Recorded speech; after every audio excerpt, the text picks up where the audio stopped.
মায়ের কাছে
একবার ভালো করে পড়ে দায়িত্ব বাবা দাদা অঞ্চলের টুকরো কি যেন লেখা রয়েছে কি লেখা রয়েছে তাতে কেন পিতা অমন করে হাহাকার করছে পিতা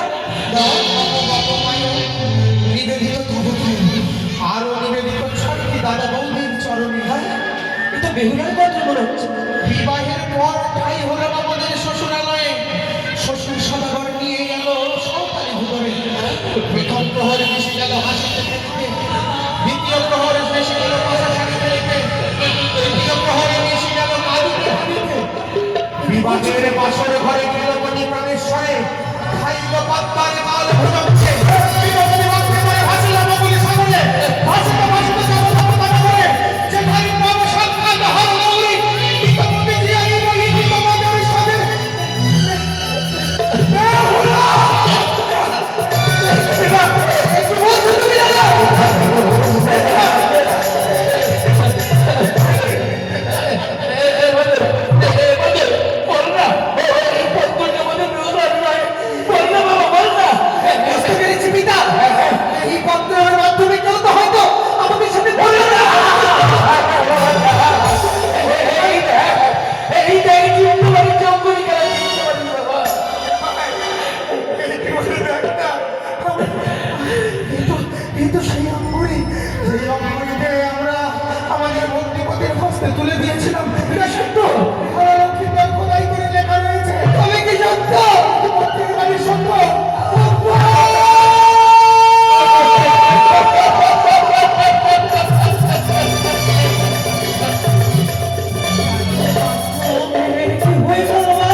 মেনকা তোদের কণ্ঠস্বর যদি তার কানে পৌঁছায়, মেনকা নিশ্চয়ই তোর ডাকে সাড়া দেবে। একটা ছোট্ট তোরা তোরা বলছিস না তাই না? কেন বলে যাচ্ছিস? কেন বলে যাচ্ছিস বা তুমি কেন বলে যাচ্ছিস? তোদের সুভদ্রা কেন মনে নেই? যা যা, তোদের দুই ভাই নয়, তুই তোদের সুভদ্রাকে সঙ্গে করে নিয়ে যাবি। সুমন সমস্ত পথ চিনে। কিন্তু দাদা, আরেকটি কথা, যে বেলুনের আমি সুসজ্জিত করে সাজিয়েছিলাম, আমি যে আমার বেগুনা মায়ের মুখ প্রাণে তুলে দিতে পারবো আমার ভাগ্য বলো না। ওই বেলুনের মার অবস্থা নিবি, আর বাবা তুই মস্তকে নিবি চত্বর করে। আজ আমার জামাতা কেন দিলি কিরানায় দাম করে?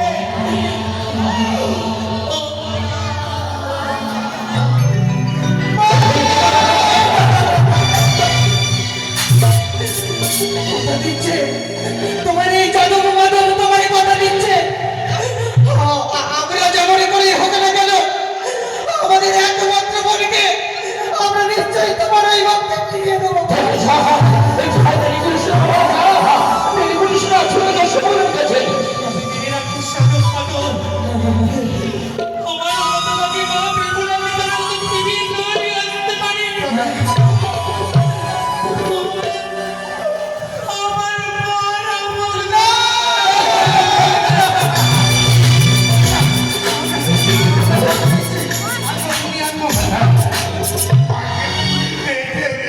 বেশ, তাই হবে বাবা, তাই হবে।